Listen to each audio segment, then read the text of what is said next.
Hello दोस्तों, नमस्कार, जय श्री कृष्णा, राधे राधे। आज हम बात करेंगे बीएसटीसी फर्स्ट ईयर के नवे पेपर के बारे में। और दोस्तों, हमारा जो नवा पेपर है वो है कला शिक्षा का। तो इससे पहले भी हमारे 6 पेपर हो चुके हैं, जिसमें हमने देखा कि 1 से जो 5 तक के पेपर हुए थे और जो आज हमारा जो 7th पेपर हुआ था मैथ्स का। तो इनमें हमने क्या देखा कि हम जो भी मैटर पढ़ते हैं उससे पहले 2020 के पेपर को अच्छे से कवर करते हैं। क्योंकि दोस्तों बात करें तो 50% के लमसम जो मैटर है वो 2020 का वो बुक कॉपी पेस्ट होता है।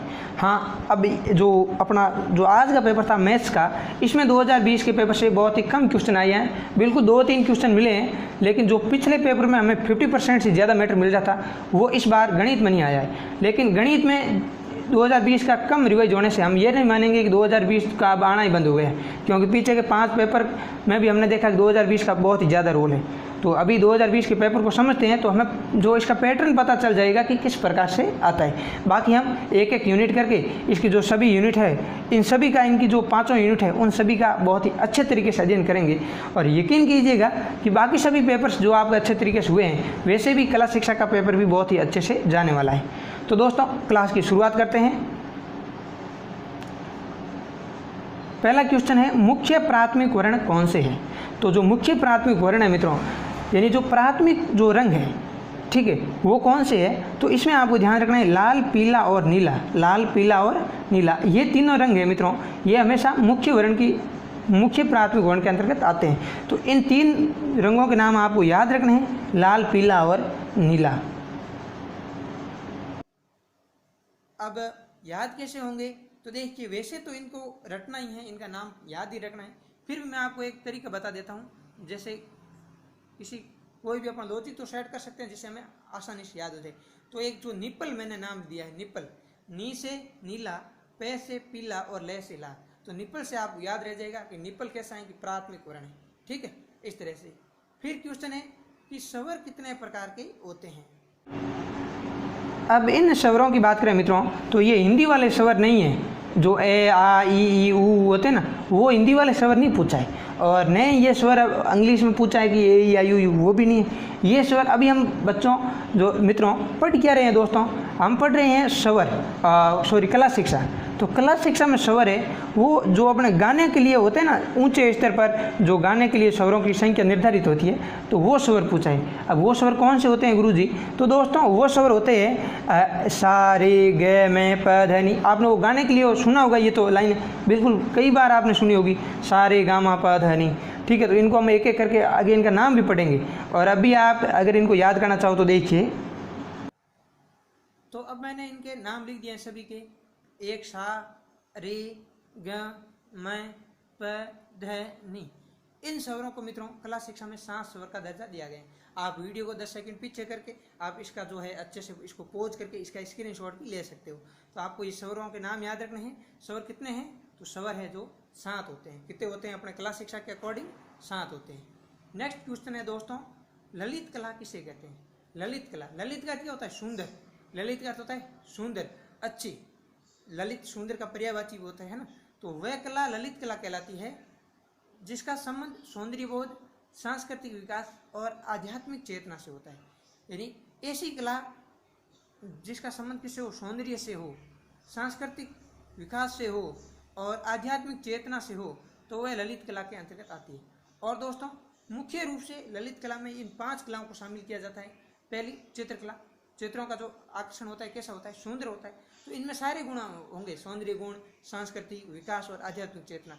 तो चित्रकला, फिर मूर्ति कला, स्थापत्य कला, संगीत कला और काव्य कला को ललित कला माना जाता है।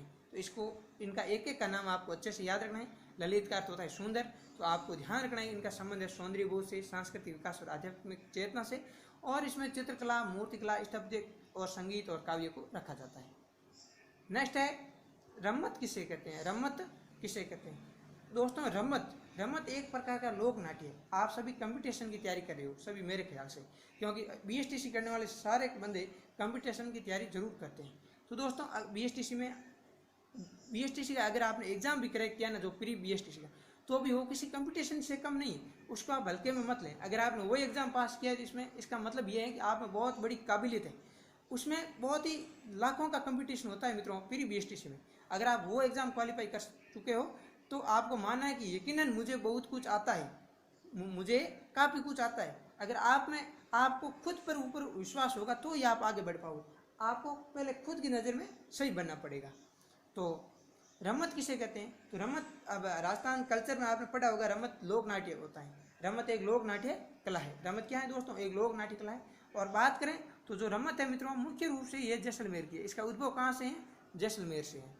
और इसको जो प्रसिद्धि मिली है वो कहाँ से मिली है? बीकानेर से मिली है।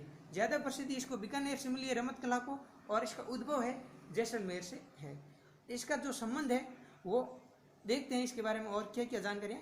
बाकी बात करें तो इसमें जो है इसका संबंध, यानी इससे जो दो वाद्य यंत्र संबंधित है, नगाड़ा या फिर ढोलक कह सकते हैं। तो नगाड़ा और ढोलक का संबंध रमत से। तो हमने रमत से संबंधित क्या देखा? ये तो बिल्कुल मैं कंपटीशन के लेवल से की चीज़ बता रहा हूँ कि रमत लोक नाट्य जब हम कंपटीशन पढ़ते हैं तो हम पढ़ते हैं कि इसका उद्भव जैसलमेर से हुआ है और इसको अधिक प्रसिद्धि है वो बीकानेर से मिली है। और नगाड़ा और ढोलक रमत लोक नाट्य कला से संबंधित है। अब हम देखते हैं इस बुक के अकॉर्डिंग कि रमत क्या है। तो रमत का अर्थ होता है दोस्तों खेल खेलना। अब मारवाड़ी में बोलते हैं ना जैसे रमतिया, बच्चे क्या करें, जैसे खेल खेलना क्या बोलते हैं? वो रम रहे हैं, रमे। तो रमे का मतलब नहीं है खेल खेलना। तो बस अब अपन सभी राजस्थान से बिलोंग करते हैं और ये सारा मैटर राजस्थान BSTC का है। तो अब राजस्थानी भाषा सबको बहुत ही अच्छे से जो है समझ में आती है, बहुत ही अच्छी और प्यारी भाषा है अपनी। तो रमत का अर्थ है खेल खेलना। रमत मूल रूप से एक अनुष्ठानिक संपूर्ण लोक नाट्य रूप है। मूल रूप से एक अनुष्ठानिक संपूर्ण लोक नाट्य है।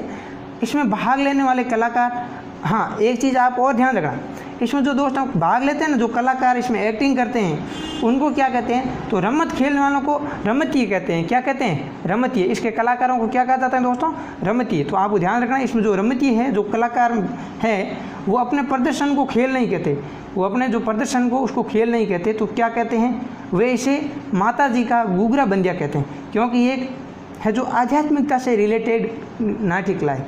आध्यात्मिकता से रिलेटेड जो है नाट्य कला। इसमें हम आगे देखेंगे कि इसमें नवरात्रि वगैरह में इसका आयोजन होता है काफ़ी अच्छे से। गांव का वो स्थान जो चारों ओर से खुला हो और वहाँ रमत का आयोजन किया जाता है। आश्वज माह की नवरात्रि से शुरू होकर माघ माह की गुप्त नवरात्रि अथवा चैत्र की नवरात्रि तक रमत का प्रदर्शन किया जाता है। तो आपको इसकी जगह अगर सरल लैंग्वेज में याद करना चाहो तो आप ऐसे याद करना कि देखिए, आपको पता है जो नवरात्रि होते हैं वो हमारे जो हिंदू वर्ष के महीनों के अनुसार देखें 2 बार आती है। कितनी बार आती है? 2 बार। एक आश्वज माह में आती है। अब ये आश्वज भारतीय महीना दोस्तों आप सबको अच्छे से पता होगा, जो चैत्र, वैशाख, ज्येष्ठ, आषाढ़, इस प्रकार से अपने जो श्रावण, भाद्रपद महीने हैं, तो आश्वज और चैत्र में नवरात्रि होती है। तो आपको ध्यान रखना है आश्वज और नवरात्रि माह में आश्वज और चैत्र माह में नवरात्रि के अवसर पर रमत का आयोजन होता है, इसका प्रदर्शन किया जाता है। और इन खेलों में नवरात्रि में क्या होता है दोस्तों? देवी की आराधना की जाती है। तो इन खेलों में देवी आराधना के साथ साथ सामाजिक कुरीतियों पर जमकर कटाक्ष किए जाते हैं और इसमें बीकानेर, जैसलमेर और बाड़मेर की रमतों का महत्वपूर्ण स्थान है। तो ये सारी चीज़ें हम पढ़ चुके हैं। जैसलमेर से इसका उद्भव हुआ है, बीकानेर में रमत कला को जो है बहुत ही ज़्यादा प्रसिद्धि मिली है। नेक्स्ट है दोस्तों, बंदेज कला किसे कहते हैं? बंदेज कला की बात करें तो बंदेज का अर्थ होता है कपड़े को व्यवस्थित रूप से मोड़कर उस पर उकेरी आकृतियों के अनुरूप बांधी गई गांठों को इच्छित रंगों में डुबोकर रंगना है। संपूर्ण बंदेज प्रक्रिया लिकाई, टिपाई, बंदाई और रंगाई इन 4 क्रमों में पूर्ण होती है। दोस्तों जो ये बंदेज कला है, अभी हम कल जब यूनिट पढ़ेंगे तो हम इसको बहुत ही डिटेल से समझेंगे। अभी केवल मैं आपको पेपर के अकॉर्डिंग बता रहा हूँ, ठीक है। बाकी प्रत्येक बिंदु को इतना अच्छे से समझेंगे कि वाकई आपको अच्छे से याद हो जाएगा। बाकी इसमें बहुत ही ईजी है। वैसे बंदेज का अर्थ होता है कपड़े को जो है अच्छे तरीके से मोड़ करके उस पर उकेरी गई जो आकृतियाँ हैं उनके अनुरूप उनको इच्छित रंगों में रंगना है। संपूर्ण बंदेज प्रक्रिया कितने चरणों में होती है? तो 4 चरणों में होती है। इन सब के बारे में बहुत ही अच्छे से हम पढ़ेंगे। लिकाई, फिर टीपाई, फिर बंदाई और रंगाई। इन 4 क्रमों में ये जो बंदेज कला पूर्ण होती है। और जयपुरी, जोधपुरी बंदेज की रंगाई वह बंदाई विश्व भर में प्रसिद्ध है। यानी जयपुरी और जो जोधपुरी बंदेज है वो दुनिया भर में प्रसिद्ध है। तो आपको छोटे प्रश्न पूछा जा सकता है कि बंदेज की कला कहाँ की फेमस है? तो जयपुर की और जोधपुर की बंदेज फेमस है। नेक्स्ट है, बंदेज कला प्रारंभ से ही आम आदमी से जुड़ी रही है।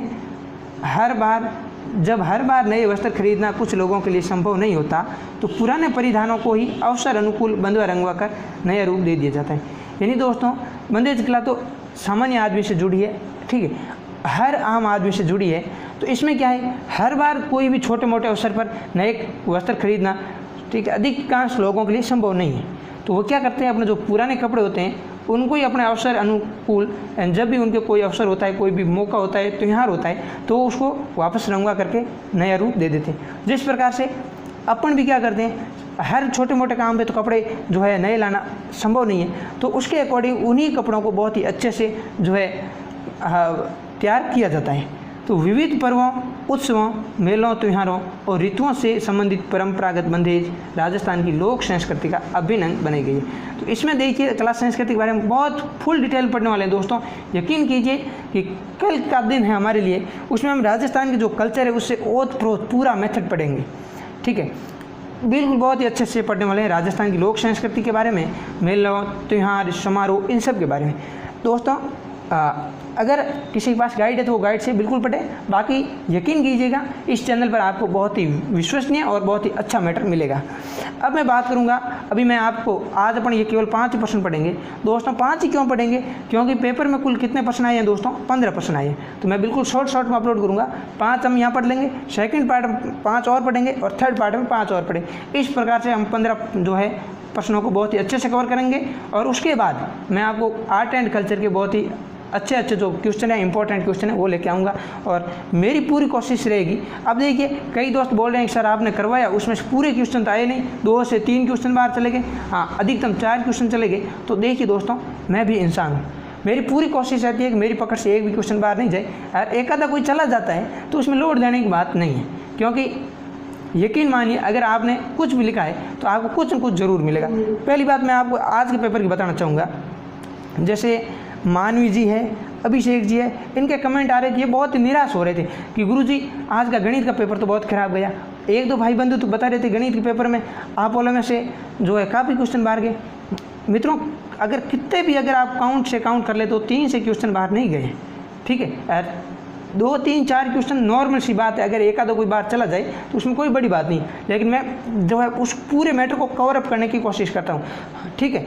तो देखिए मानवी जी बहुत ही निराश हो रहे थे, वो बता रहे थे कि भाई अब मेरा तो बिल्कुल फेल होने का पूरा चांस है।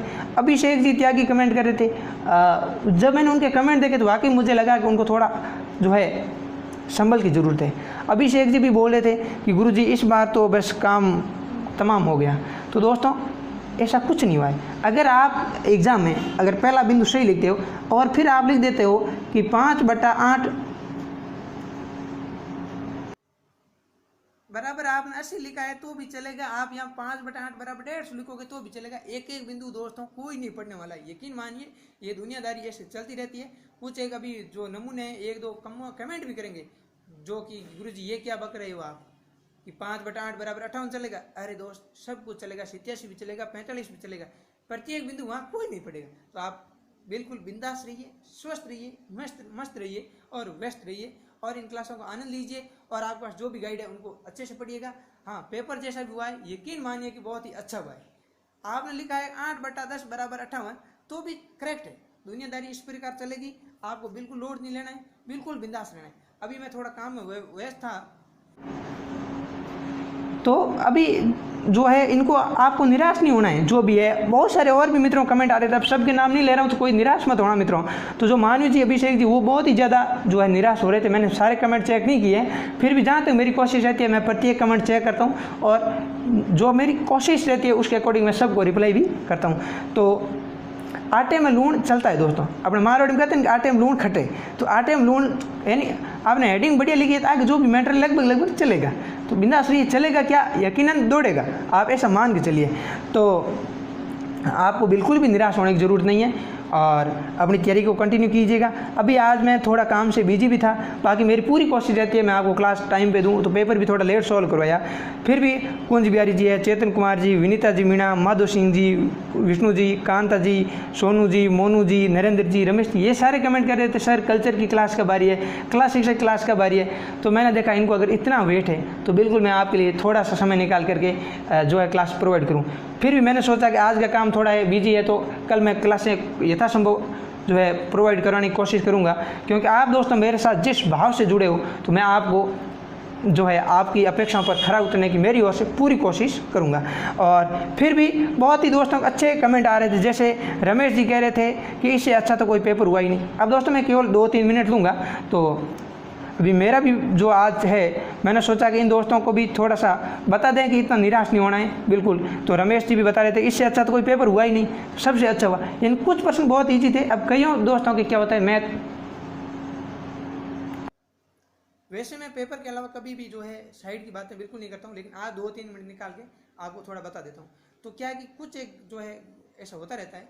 तो रमेश जी बता रहे थे बहुत ही अच्छा पेपर हुआ, और सुरेश जी, रीना जी, परी जी, प्रदीप जी, इंदिरा जी, रितु जी, इन सभी के बहुत अच्छे कमेंट आ रहे थे। फिर जसू जी है, संजू जी है, चंपा जी है, हरमीत सिंह, अम्बो सिंह जी, अंजलि कुमारी जी, मनोज जी, रितिका सिंह जी, अंकित जी, सबके बहुत ही अच्छे कमेंट आ रहे थे।